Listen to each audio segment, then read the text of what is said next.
Hey everybody, so the past 24 hours I spent a lot of time with my fellow classmates from the Islamic Center, brothers and sisters, old friends of mine, children of the deceased, and commiserating, grieving, mourning, but also there's a shared frustration that I want to unpack for all of you.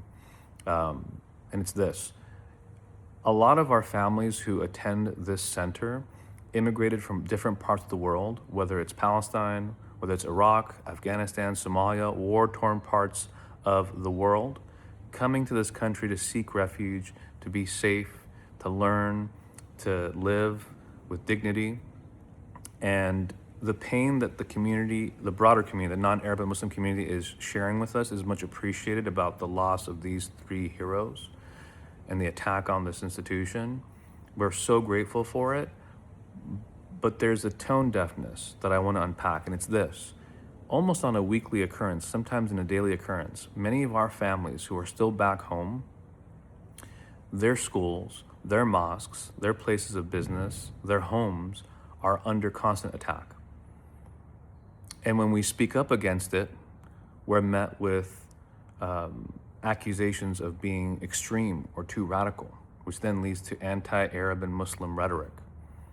And so I want to take a moment and just tell the community here in San Diego, thank you so much for caring, but that same pain you're feeling right now, we carry that pain every single day of our lives. I've lost 30 members of my family in Gaza in the past couple of years. And I have to walk around with that, carrying that every single day. And I have to decide, do I speak up and get accused of being too radical and extreme, or do I just hold it inside? And so when you see something happening abroad, when you see schools and hospitals and mosques and homes being destroyed, that's how we feel. The way people are feeling here in San Diego, in our zip code, is how we feel every single day. And we speak up against it, just like people are speaking up against this here now.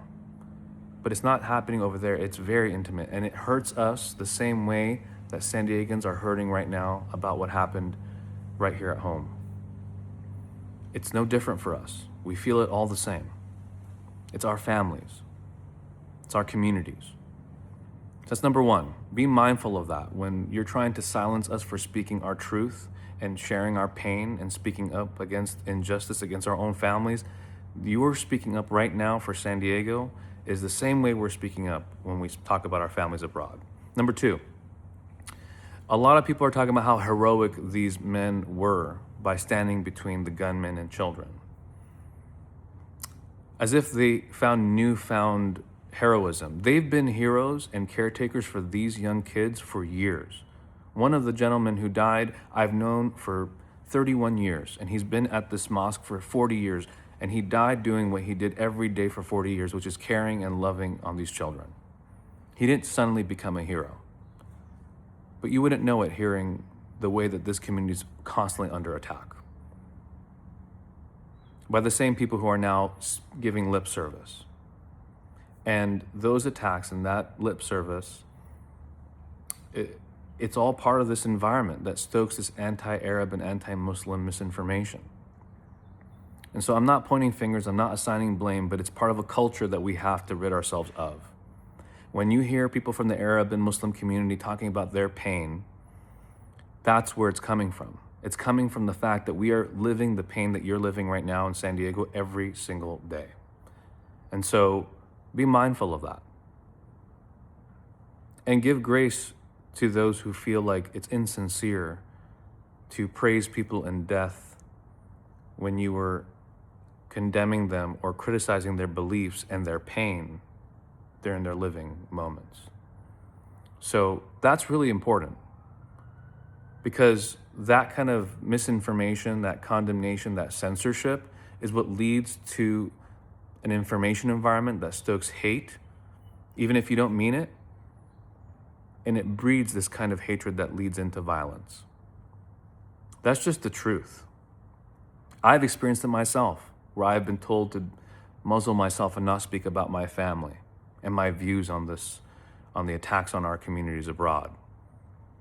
All of a sudden, I'm allowed to speak my truth here at home. But what's the difference? Death is death. My family is my family, whether it's here at home or abroad. It hurts all the same.